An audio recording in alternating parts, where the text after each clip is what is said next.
Ya tadi saya dipanggil lagi dengan Bapak untuk lebih membicarakan masalah ekonomi. Jadi ekonomi bagaimana supaya akselerasi dari pertumbuhan kita ini dari segi pertama investasi, kontribusi bisa berbesar, kemudian hilirisasi.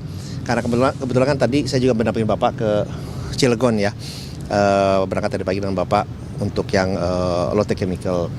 Nah itu Bapak melihat bahwa ini kan suatu hal yang positif. Jadi untuk hilirisasi yang sudah dipetakan, dicanangkan, kita melakukan evaluasi kan secara komprehensif keseluruhan. Nah itu arahannya kalau yang sudah dilakukan evaluasi secara baik, secara benar, itu sudah bisa mulai dijalankan dulu. Jadi kalau misalnya udah ada yang misalnya dari 18 sudah ada yang berapa yang sudah oke, baik secara financial, secara legal, administrasi, teknologi sudah oke, itu bisa segera dijalankan. Kemudian bagaimana juga untuk pendanaannya, kita bicarakan juga struktur pendanaannya seperti apa, kemudian peran Danantara itu seperti bagaimana. Jadi itu sih yang secara garis besar kita bicarakan, karena kebetulan kita juga mendapatkan kepercayaan juga dari para investor, kemudian juga dari para perbankan luar negeri juga sangat baik gitu ya. Jadi ya ada beberapa, kalau saya sampaikan ke Bapak Presiden bahwa kalau dari pendanaannya kita tidak ada masalah. Kita mempunyai pendanaan yang sangat baik, sangat solid. Kita pun melakukan rating baik oleh Pevindo, ratingnya juga AAA, oleh Fitch juga AAA, rating tertinggi yang kita dapatkan. Saya juga laporkan itu, dan tadi juga melaporkan perkembangan dari program waste to energy juga tadi Bapak Presiden minta diupdate. Saya laporkan bahwa kita sudah proses untuk melakukan penjaringan, pendaftaran sudah, dan penjaringan dari potensial investor. Memang ada lebih dari 240 ya, nggak salah, yang berminat dalam dari luar negeri. Dan ini memang kita melakukan dalam beberapa batch, karena dari kami kan kesiapannya sudah dilihat secara penuh oleh Kementerian LH dan juga oleh Menko Pangan. Jadi kemudian baru diberikan kepada kami untuk melakukan proses biddingnya, tendernya gitu. Itu juga untuk proyek yang waste to energy itu ada target groundbreakingnya yang paling cepat itu ada, Pak? Ya kan ada 7 daerah ya yang sudah diberikan green light lah oleh Menko Pangan dan juga oleh LH. Kita minggu depan, minggu depan itu kita akan buka untuk proses biddingnya, masukkan penawarannya ya. Itu mulai proses kita memberikan data dan penawaran itu kita mulai minggu depan gitu. Jadi karena dari 6 itu, dari 7 itu memang kesediaan lahannya kan sudah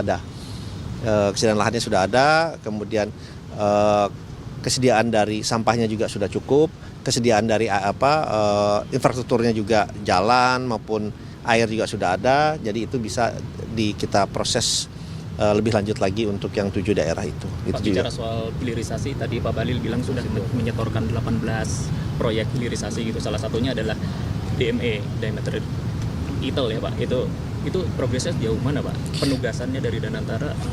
Ya kita tentunya yang disampaikan oleh Pak Bahlil itu kemudian kita kan melakukan evaluasi secara keseluruhan. Itu tadi yang saya sampaikan di awal. Jadi kita evaluasi secara keseluruhan untuk proyek-proyek yang visible, yaitu segera kita tindak lanjuti gitu ya.